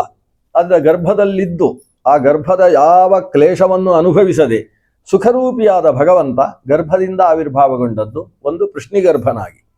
ಎರಡನೆಯದ್ದು ಈಗ ಅದಿತಿಯಲ್ಲಿ. ಮೂರನೆಯದ್ದು ಅದೇ ಅದಿತಿ ದೇವಿ ಮುಂದಕ್ಕೆ ದೇವಕಿಯಾಗಿ ಹುಟ್ಟಿ ಬಂದಾಗ ದೇವಕಿಯಲ್ಲಿ ಕೃಷ್ಣನಾಗಿ ಆವಿರ್ಭವಿಸಿದ್ದು. ಕಾರಣ ಏನು ಅಂತ ಹೇಳಿದ್ರೆ, ಈ ಸುತಪ ಮತ್ತು ಪೃಷ್ಣಿ ಅಂತ ಇಬ್ಬರು ದಂಪತಿಗಳು. ಸುತಪ ಅಂತ ಹೇಳಿದರೆ ಈಗಿನ ಕಶ್ಯಪ. ಆ ಕಶ್ಯಪ ಸುತಪ ಅನ್ನುವ ಹೆಸರಿನಲ್ಲಿದ್ದಾಗ ಇದೇ ಅದಿತಿ ಪೃಷ್ಣಿ ಅನ್ನುವ ಹೆಸರಿನಲ್ಲಿದ್ದು, ಪೃಷ್ಣಿ ಮತ್ತು ಸುತಪ ಅನ್ನುವ ಇಬ್ಬರು ದಂಪತಿಗಳು ಭಗವಂತನನ್ನು ತಪಸ್ಸು ಮಾಡ್ತಾರೆ. ಭಗವಂತ ಪ್ರತ್ಯಕ್ಷನಾದಾಗ ಇವರಿಬ್ಬರು ಒಟ್ಟಿಗೆ ವರ ಕೇಳ್ತಾರೆ. ಏನು ಅಂದರೆ, ನೀನು ನಮ್ಮ ಮಗನಾಗಬೇಕು ಅಂತ ಮೊದಲ ವರ. ಎರಡನೇ ವರ, ನೀನೇ ನಮ್ಮ ಮಗನಾಗಬೇಕು ಅಂತ ಎರಡನೇ ವರ. ನೀನು ಬೇರೆ ಯಾರೂ ಅಲ್ಲ, ನೀನೇ ಅಂತ ಮತ್ತೊಂದು. 3 ಸಲ ಅದನ್ನೇ, ಅಂದರೆ ನಾನು ಹೇಳಿದ್ದು ಸರಿ ಕೇಳಿಸಿತೋ ಇಲ್ಲೋ ಅಂತ ಕೇಳ್ಕೊಂಡು 2-3 ಸಲ ಹೇಳೋದಿಲ್ವ ಹಾಗೆ, ನೀನು ನನ್ನ ಮಗ ಆಗಬೇಕು, ನೀನೇ ಮಗ ಆಗಬೇಕು ಅಂತ 3 ಬಾರಿ ವರ ಕೇಳಿದ್ರು. ಈ 3 ಬಾರಿ ಕೇಳಿದ್ದಕ್ಕೆ ದೇವರು ಕೂಡ ಏನು ಮಾಡಿದ್ರು, ತುಂಬಾ ತಮಾಷೆಯವರು ಅಲ್ಲ ದೇವರು, ಅವರು ಅಸ್ತು ಅಂತ ಬಂದು ಹೇಳಿದ್ರು. ಆಮೇಲೆ ತಥಾಸ್ತು ಅಂತ 2ನೇ ಬಾರಿ ಹೇಳಿದ್ರು. 3ನೇ ಬಾರಿ ತಥೈವಾಸ್ತು ಅಂತ 3ನೇ ಬಾರಿ ಹೇಳಿದ್ರು. ಆಗಲಿ ಅಂತ ಮೊದಲು, ಹಾಗಾಗಲಿ ಅಂತ 2ನೇದು, ಹಾಗೇ ಆಗಲಿ ಅಂತ 3ನೇದು. ಇವರು ಕೇಳಿದ್ದಕ್ಕೆ ಸರಿಯಾಗಿ ದೇವರು ಹಾಗೆ ಹೇಳಿದರು. ಹಾಗೆ 3 ಬಾರಿ ವರವನ್ನು ಕೇಳಿದ್ರಿಂದ ದೇವರು ಈಗ 3 ಬಾರಿ ಮಗನಾಗಿ ಬಿಡ್ತೇನೆ ಅಂತ ಸಂಕಲ್ಪಿಸಿಕೊಂಡಿದ್ದಾನೆ. ಅದರಲ್ಲಿ ಒಂದು ಪೃಷ್ಟಿಭಗರ್ಭ ಅನ್ನುವ ರೂಪದ ಆವಿರ್ಭಾವ ಆಗಿ ಹೋಗಿದೆ. ಈಗ ತುಂಬು ಗರ್ಭಿಣಿಯಾದಂತಹ ಈಕೆ ತತ್ರ ಪ್ರಾದುರತಸ್ಯಾಹ ಪ್ರಾದುರಭೂತ್ತಾತ ಭಗವಾನ್ ಆದಿಪೂರುಷಃ ಪೀತವಾಸಾಶ್ಚತುರ್ಬಾಹು ಶಂಖಚಕ್ರ ಗದಾಧರ. ಮೊದಲು ಏನು ಘಟಿಸಿತು? ಈಕೆ ಆ ವ್ರತಾನುಷ್ಠಾನ ಮಾಡ್ತಾ ಇದ್ರೆ ಆ ವ್ರತಾನುಷ್ಠಾನ ಮುಗೀತಂತೆ. 12 ದಿವಸದ ವ್ರತಾನುಷ್ಠಾನ ಮುಗಿಯಿತು. 13ನೆಯ ದಿವಸದಲ್ಲಿ ಬ್ರಾಹ್ಮಣ ಭೋಜನ ಸಂತರ್ಪಣಾದಿಗಳೆಲ್ಲ ಘಟಿಸಿತು.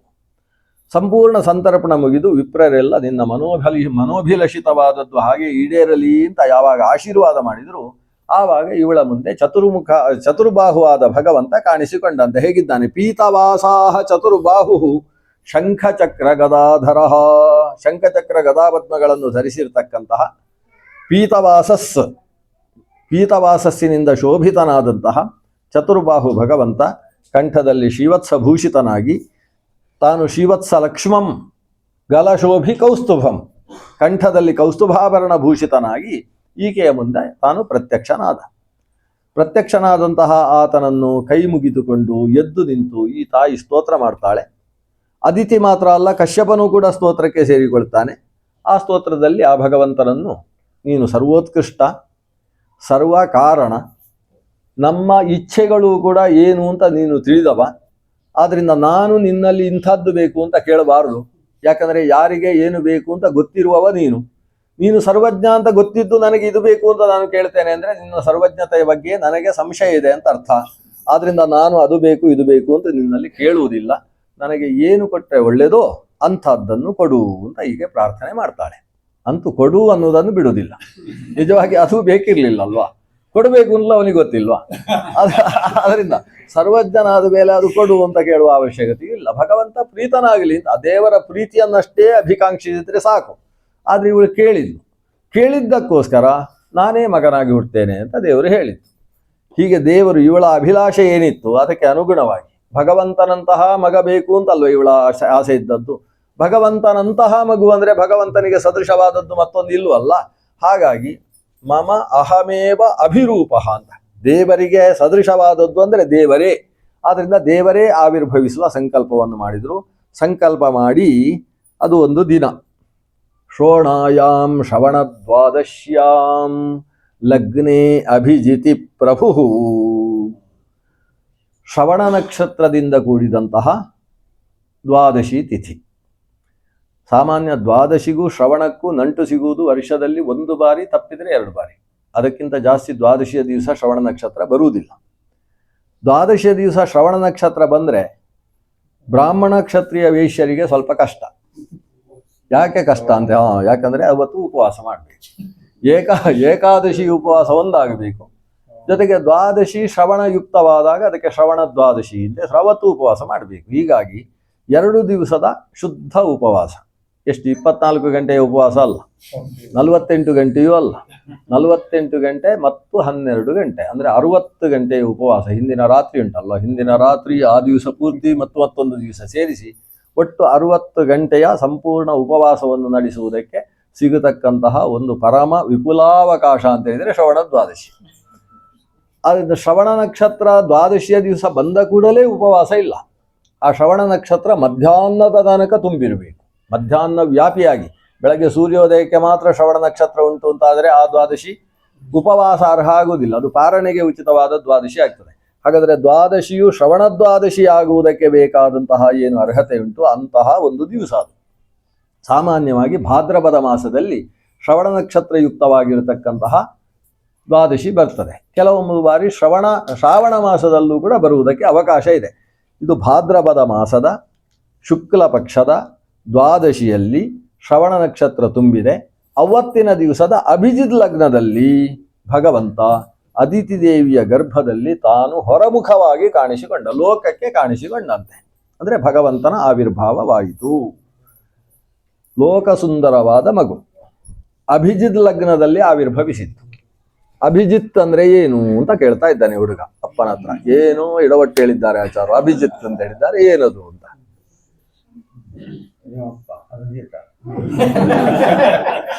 ಅಭಿಜಿತ್ ಅಂದ್ರೆ ಏನು? ಅದೊಂದು ಲಗ್ನ, ಒಂದು ಕಾಲ ವಿಶೇಷವನ್ನು ಲಗ್ನ ಅಂತ ಕರೆಯುವುದು. ಯಾವ ಕಾಲ? ಸೂರ್ಯೋದಯದ ಕಾಲಕ್ಕೂ ಸೂರ್ಯಾಸ್ತದ ಕಾಲಕ್ಕೂ ಮಧ್ಯದ ಕಾಲಕ್ಕೆ ಅಭಿಜಿತ್ ಅಂತ ಹೆಸರು. ಅಂದರೆ ಬೆಳಗ್ಗೆ ಸೂರ್ಯೋದಯ 6 ಗಂಟೆಗೆ ಅಂತಾದರೆ, ಸಾಯಂಕಾಲ ಸೂರ್ಯಾಸ್ತ 6 ಗಂಟೆಗೆ ಅಂತಾದರೆ, ಅಭಿಜಿತ್ ಲಗ್ನ ಎಷ್ಟೊತ್ತಿಗೆ ಬರ್ತದೆ? 12 ಗಂಟೆಗೆ ಬರ್ತದೆ. ಬೆಳಗ್ಗೆ ಸೂರ್ಯೋದಯ 6:15 ಅಂತಾದರೆ, ಸಾಯಂಕಾಲ ಸೂರ್ಯಾಸ್ತ 6:45 ಅಂತಾದರೆ ಅಭಿಜಿತ್ ಲಗ್ನ ಎಷ್ಟೊತ್ತಿಗೆ ಆಗ್ತದೆ? 12 ಗಂಟೆ 18 ನಿಮಿಷಕ್ಕೆ ಆಗ್ತದೆ. ಅಂತೂ ಅಭಿಜಿತ್ ಅಂದರೆ ದಿವಾಮಾನದ ಮಧ್ಯಭಾಗ, ಮಧ್ಯಘಟಿಕೆ, ಅದಕ್ಕೆ ಅಭಿಜಿತ್ ಅಂತ ಹೆಸರು. ಅನೇಕ ವಿವಾಹಗಳೆಲ್ಲ ಮಧ್ಯಾಹ್ನ 12:20 ಸರಿಯಾಗಿ ಒದಗುವ ಅಭಿಜಿತ್ ಲಗ್ನ ಸುಮುಹೂರ್ತದಲ್ಲಿ ಅಂತ ಹಾಕಿರ್ತಾರೆ. ಅಭಿಜಿತ್ ಅಂದರೆ ಅದು ಆ ಮಧ್ಯಾಹ್ನ ಕಾಲ. ಆ ಕಾಲದಲ್ಲಿ ಒಂದು ವಿಶಿಷ್ಟವಾದ ಮುಹೂರ್ತ ಇರ್ತದೆ. ಯಾಕಂದರೆ 13 ದೇವತೆಗಳು ಆ ಕಾಲದಲ್ಲಿ ತಾವು ದಕ್ಷಿಣರಾಗಿರ್ತಾರೆ, ವಾಮ ಆಗಿರುವುದಿಲ್ಲ. ದಕ್ಷಿಣರಾಗಿ ಅಂದರೆ ಅದಕ್ಕೆ ಅನುಕೂಲವಾದಂತಹ ದೃಷ್ಟಿಯನ್ನು ಬೀರ್ತಾರೆ. ಗ್ರಹಗಳೆಲ್ಲವೂ ಕೂಡ ಅನುಕೂಲ ಸ್ಥಾನದಲ್ಲಿದ್ದು ಅನುಗ್ರಹಿಸತಕ್ಕಂತಹ ಮುಹೂರ್ತ ಅದು. ಒಂದು ಗೋಧೂಳಿ ಮತ್ತೊಂದು ಅಭಿಜಿತ್, ಸಾಯಂಕಾಲ ಪ್ರಾಪ್ತವಾಗತಕ್ಕಂತಹ ಗೋಧೂಳಿ ಮತ್ತು ಮಧ್ಯಾಹ್ನ ಕಾಲದಲ್ಲಿ ಪ್ರಾಪ್ತವಾಗತಕ್ಕಂತಹ ಅಭಿಜಿತ್ ಅಂತಕ್ಕಂತಹ ಮುಹೂರ್ತ, ಅದು ಎಲ್ಲ ಗ್ರಹಗಳು ಕೂಡ ಅನುಕೂಲವಾದ ದೃಷ್ಟಿಯನ್ನು ಬೀರತಕ್ಕಂತಹ ಶುದ್ಧ ಮುಹೂರ್ತ. ಅಂತಹ ಮುಹೂರ್ತದಲ್ಲಿ ಲಗ್ನೇ ಅಭಿಜಿತಿ ಪ್ರಭು, ಅಂತಹ ಅಭಿಜಿತ್ ಲಗ್ನದಲ್ಲಿ ಭಗವಂತ, ಪುಷ್ಕರೇಕ್ಷಣನಾದಂತಹ ಭಗವಂತ ಆವಿರ್ಭವಿಸಿದ. ಅರಳುಗಣ್ಣಿನಿಂದ ಆವಿರ್ಭವಿಸಿದಂತೆ. ಹುಟ್ಟಿದ ಮಗುವಿಗೆ ಬಾಯಿಯಲ್ಲಿ ಹಲ್ಲುಂಟು. ಇದೆಲ್ಲ ಸಮಸ್ಯೆಗಳು. ಹುಟ್ಟಿದ ಮಗುವಿಗೆ ಅಕಸ್ಮಾತ್ ಈಗೇನಾದರೂ ಒಂದು 32 ಹಲ್ಲು ಕಾಣಿಸಿದರೆ ಪಿಶಾಚಿ ಅಂತೇಳಿ ಹೊರಗಿಡ್ತಾರೆ. ಹುಟ್ಟುವ ಮಗುವಿಗೆ ತಲೆ ಕೂದಲು ಪೂರ್ತಿಯಾಗಿದ್ದರೆ ಹೇಗಾದೀತು ಈಗಿನ ಕಾಲದಲ್ಲಿ. ಆದ್ರಿಂದಲೇ ಭಗವಂತ ಅವನದ್ದು ಲೋಕದ ಜನ್ಮದ ಹಾಗೆ ಜನ್ಮ ಅಲ್ಲ ಅನ್ನುವುದನ್ನು, ನಾನು ಸರ್ವ ವಿಲಕ್ಷಣನಾಗಿದ್ದೇನೆ, ಲೋಕದ ಪ್ರಾಕೃತ ಜನನದ ಹಾಗೆ ದುಃಖ ಭೂಯಿಷ್ಠವಾದಂತಹ ಜನ್ಮದ ಹಾಗೆ ನನ್ನ ಈ ಜನ್ಮವಲ್ಲ, ನಾನು ಪಾಂಚಭೌತಿಕವಾದ ದೇಹದಿಂದ ಹುಟ್ಟಿ ಬರುವವ ಅಲ್ಲ, ನನ್ನದ್ದು ಪ್ರಾದುರ್ಭಾವೋ ಹರೇರ್ ಜನಿಹಿ. ನನ್ನ ಜನನ ಅಂತೇಳಿದರೆ ಅದು ಕಾಣಿಸದೇ ಇದ್ದ ರೂಪ ಕಾಣಿಸುವ ಹಾಗೆ ಅಭಿವ್ಯಕ್ತವಾಗುವುದೇ ಹೊರತು ಲೋಕದಲ್ಲಿ ಹುಟ್ಟುವ ಹಾಗೆ ಹುಟ್ಟಿ ಬರುವಂತಹದ್ದಲ್ಲ. ಅದು ಶುಕ್ರಶೋಣಿತ ಸಂಬಂಧದಿಂದ ಆವಿರ್ಭೂತವಾದ ಪಾಂಚಭೌತಿಕ ಶರೀರವಲ್ಲ ಅಂತ ತಿಳಿಸುವುದಕ್ಕೋಸ್ಕರವೇ ಜ್ಞಾನಾನಂದೈಕ ದೇಹನಾದಂತಹ ಭಗವಂತ ತಾನು ಅರಳುಗಣ್ಣಿನಿಂದ ಶುದ್ಧ ಲೋಕಕ್ಕೆ ಬೆಳದಿಂಗಳನ್ನು ತುಂಬತಕ್ಕಂತಹ ನಗುವಿನಿಂದ, ಹಲ್ಲಿನಿಂದ ಶೋಭಿತನಾಗಿ ತಲೆಕೂದಲು ಗುಂಗುರು ಕೂದಲುಗಳಿಂದ ಕಾಣಿಸಿಕೊಂಡ. ಕೃಷ್ಣನ ಅವತಾರಕ್ಕೂ ಇದಕ್ಕೂ ತುಂಬ ಸಾಮ್ಯ ಕಾಣಿಸ್ತದೆ. ಭಗವಂತ ಕೃಷ್ಣನನ್ನು ಆವಿರ್ಭಾವ ಹೇಳುವಾಗಾದರೆ ಏನು ಹೇಳ್ತಾರೆ? ತಂ ಅದ್ಭುತಂ ಬಾಲಕಂ ಅಂತ ಹೇಳ್ತಾರೆ. ತಮದ್ಭುತಂ ಬಾಲಕಂ ಅಂಬುಜೇ ಕ್ಷಣಂ ಚತುರ್ಭುಜಂ ಶಂಖ ಗದಾರ್ಯುಧಾಯುಧಂ ಅಂತ ಹೇಳ್ತಾರೆ. ಅದ್ಭುತಂ ಬಾಲಕಂ ಅಂದ್ರೆ ಏನರ್ಥ? ದೇವರು ಅದ್ಭುತ. ಈ ಅದ್ಭುತ ಅಂದ್ರೆ ಒಂದು 4 ಶಬ್ದಗಳಿದ್ದಾವೆ. ಉಪನ್ಯಾಸ ಮಾಡುವಾಗ ಸಮಸ್ಯೆ ಆಯಿತು, ಆ ಶಬ್ದ ಹಾಕ್ಬೇಕಂತೆ. ಅದು ಉಪನ್ಯಾಸ ಮಾಡುವವ ಸಾಯಲಿಕ್ಕೆ ಬಿದ್ದಾಗ ಬದುಕುವುದಕ್ಕೆ ಕೆಲವು ಶಬ್ದಗಳು, ಆ ಶಬ್ದ ಅದು ಹೇಗಾಯ್ತು ಆಚಾರ್ಯ? ಯಾರಾದ್ರು ಅದೊಂದು ಅದ್ಭುತ ಅಂತ ಹೇಳಿ. ಅದೊಂದು ಅದ್ಭುತ ಅಂದ್ರೆ ಏನು? ಅದ್ಭುತ ಅಂದ್ರೆ ಅಚ್ಚರಿ, ಅಚ್ಚರಿ ಅಂದ್ರೆ ಆಶ್ಚರ್ಯ, ಆಶ್ಚರ್ಯ ಅಂದ್ರೆ ಪರಮಾಶ್ಚರ್ಯ. ಮುಗಿತಾ? ಕೆಲವು ಶಬ್ದಗಳನ್ನು ಬಳಸಿದ್ರೆ ನಾವು ನಮ್ಮ ಸೋಲನ್ನೆಲ್ಲ ಗೆಲುವಿಗೆ ತಿರುಗಿಸಿಕೊಳ್ಳುವುದಕ್ಕೆ ಅವಕಾಶ ಆಗ್ತದೆ. ಅಂತಹ ಶಬ್ದ ಒಂದು ಅದ್ಭುತ ಅಂದ್ರೆ. ಸಾಮಾನ್ಯವಾಗಿ ಅದ್ಭುತ ಅನ್ನುವ ಶಬ್ದದ ಅರ್ಥ ಏನು ಅಂದರೆ ನೋಡಿದರೆ ಅನುಭವಿಸಬಹುದು, ಆದರೆ ಅನುಭವಿಸಿದ್ದನ್ನು ಬಾಯಿಯಲ್ಲಿ ಹೇಳುವುದಕ್ಕೆ ಸಾಧ್ಯ ಇಲ್ಲ. ಅಂಥದ್ದನ್ನು ಅದ್ಭುತ.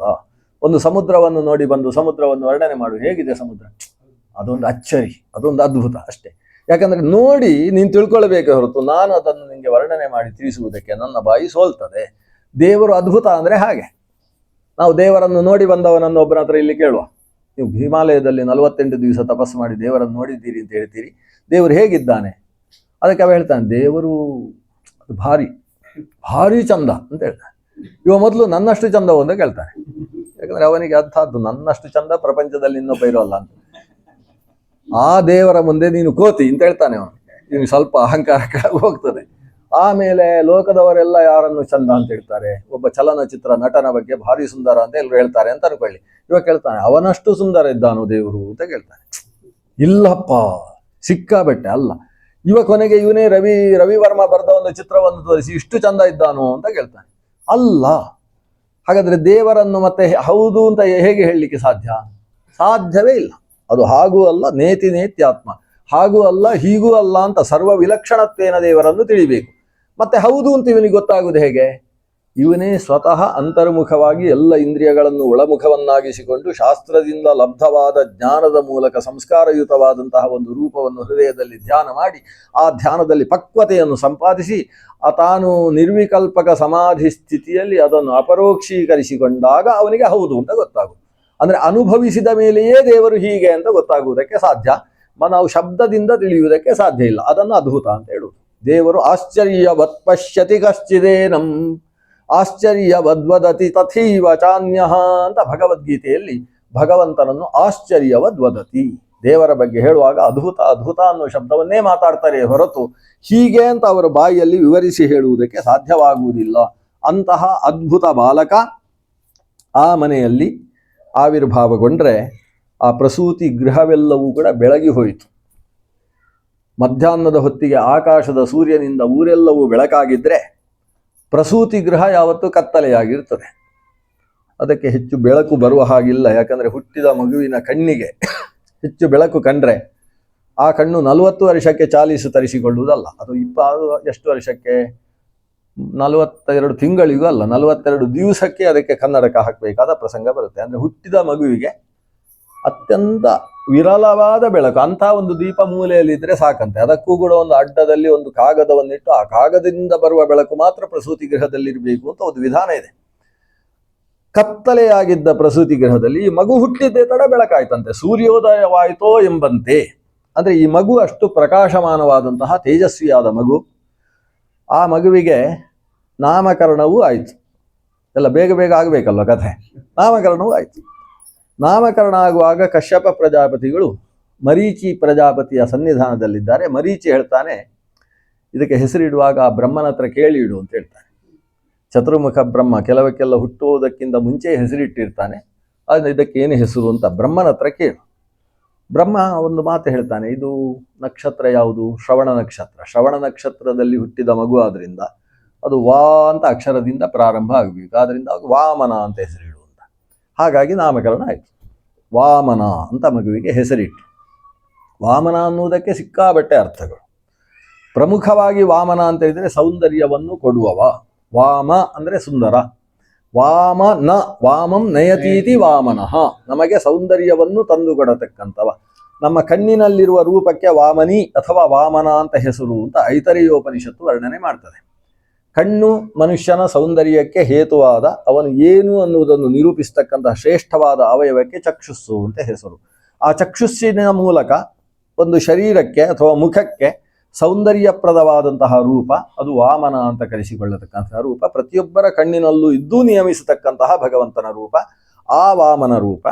ಭಗವಂತನ 24 ರೂಪಗಳಲ್ಲೂ ಕೂಡ ಒಂದಾದಂತಹ ವಾಮನಾಯ ನಮಃ ತ್ರಿವಿಕ್ರಮಾಯ ನಮಃ ಅಂತ 24 ರೂಪಗಳಲ್ಲಿ ಒಂದಾದಂತಹ ವಾಮನ ಸ್ವರೂಪ ಆ ವಾಮನ ಸ್ವರೂಪ. ಇನ್ನೊಂದು ಅರ್ಥ ವಾಮನ ಅನ್ನುವುದಕ್ಕೆ ಪುಟ್ಟದ್ದು ಅಂತ.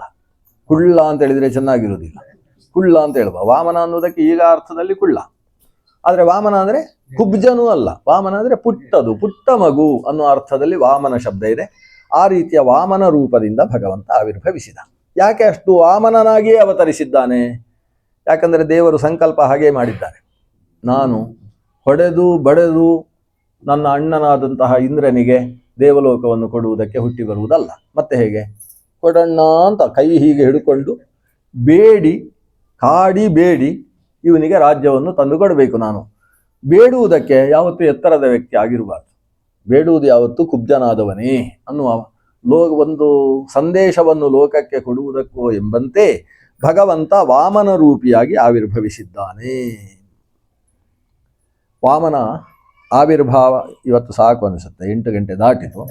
ವಾಮನ ಆವಿರ್ಭವಿಸಿದಂತಹ ವಾಮನನಿಗೆ ಉಪನಯನ ಆಗಬೇಕೀಗ. ಯಾಕಂದರೆ ವಾಮನ ನಾಮಕರಣ ಆಯಿತು. ಆ ನಾಮಕರಣ ಆದಮೇಲೆ ಆಮೇಲೆ ಮನೆಯಿಂದ ಹೊರಗೆ ಹೋಗುವುದಕ್ಕೆ ಒಂದು ಉಪನಿಷ್ಕ್ರಮಣ ಅಂತ ಹೆಸರಿದೆ. ಉಪನಿಷ್ಕ್ರಮಣ ಆದ ಮೇಲೆ ಮತ್ತೆ ಕೆಲವು ಸಂಸ್ಕಾರಗಳುಂಟು. ನಾಮ ನಿಷ್ಕ್ರಾಮ ಅನ್ನಪ್ರಾಶನಂ ಅಂತ ಅನ್ನಪ್ರಾಶನ ಸಂಸ್ಕಾರ ಇದೆ, 6ನೇ ತಿಂಗಳಿಗೆ ಘಟಿಸುವಂಥದ್ದು.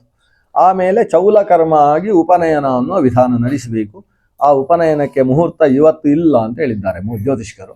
ಅದಕ್ಕೆ ನಾಳೆಯ ದಿವಸ ಭಗವಂತನ ಉಪನಯನವನ್ನು ಮಾಡತಕ್ಕಂತಹ ಪ್ರಕ್ರಿಯೆಯ ಜೊತೆಗೆ ಬಲಿನಿಗ್ರಹದ ಕಥೆಯನ್ನು ಕೂಡ ಸಂಕ್ಷೇಪವಾಗಿ ನಾಳೆ ಶ್ರವಣ ಮಾಡೋಣ. ನಾಳೆ ಈಗ ನಮ್ಮ ವ್ಯವಸ್ಥೆಯ ಪ್ರಕಾರ ಮಧ್ಯಾಹ್ನ ಎಲ್ಲರೂ ಭೋಜನ ಮಾಡಬೇಕು ಅಂತ. ನನ್ನ ಮೇಲೆ ಭಾರಿ ಸಿಟ್ಟು ಅವರಿಗೆ, ಇದು ಫಲಾಹಾರ ಮಾಡ್ತಾ ಇಲ್ಲ, ಅದಕ್ಕೆ ನಾಳೆ ಊಟ ಮಾಡಿಯೇ ಮಾಡ್ತೇನೆ ಅಂತ ಹೇಳಿದ್ರಿಂದ ಸಮಸ್ಯೆ ಇಲ್ಲ.